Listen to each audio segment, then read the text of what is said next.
President Biden did not mention Donald Trump by name during his remarks in Normandy, but his 2024 campaign has released a new ad featuring 3 veterans who say the former president is unfit for office. A good commander-in-chief is somebody who gives a My name is Curtis Register. I served in the United States Marine Corps. My name is Ed McCabe. I served from the 1990s into 2014. Hey, my name is Matthew McLaughlin. I was a Navy pilot for 8 years. It is the first time I'm shaking the hands of a president of the United States.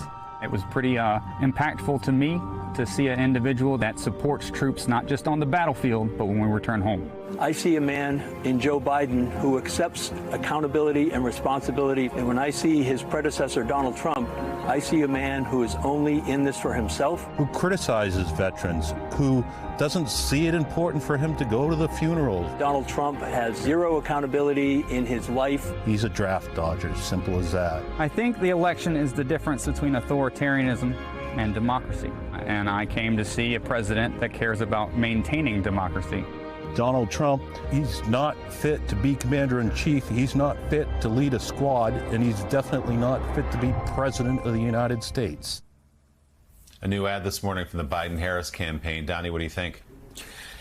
I love it. As I say, I hadn't seen that ad, and I was talking about the generals, but seeing the servicemen, seeing the military people, seeing our vets speak. You know, there's nothing more American. There's nothing that brings us together more than the military. And to me, and Donald Trump has trashed it, and he's trashed every institution. And I think, and I said this before, I said before seeing that ad, and I believe it more than ever before, the military is the secret weapon. Let's let it loose.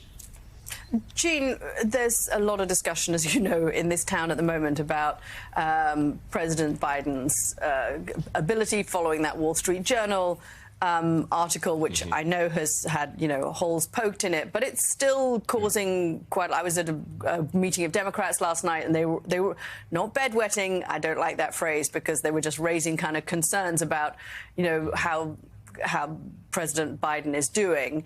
What are you hearing from the campaign about how much more they're going to get the president out, how much more they're going to get him speaking to people, how they're going to handle those concerns that are not disappearing amongst Democratic ranks?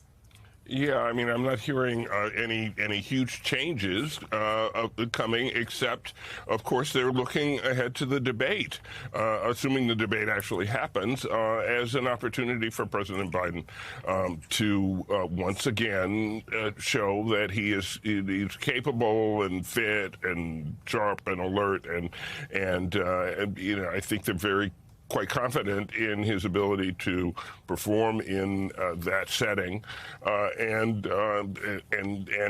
to show a contrast between himself and Donald Trump. And I think we have seen him.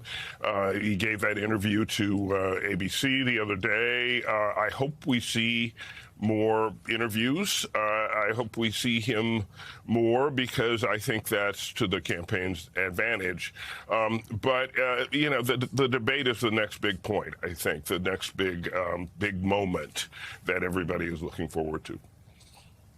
And let's remember, President Biden going to visit tomorrow Belleau Woods, where the famous battle of the United States Marines waged in World War I, where that is the place where former President Trump, during a visit in 2018, according to former General Kelly, his chief of staff, was quoted as saying, "These are losers and suckers, people who have died for the country."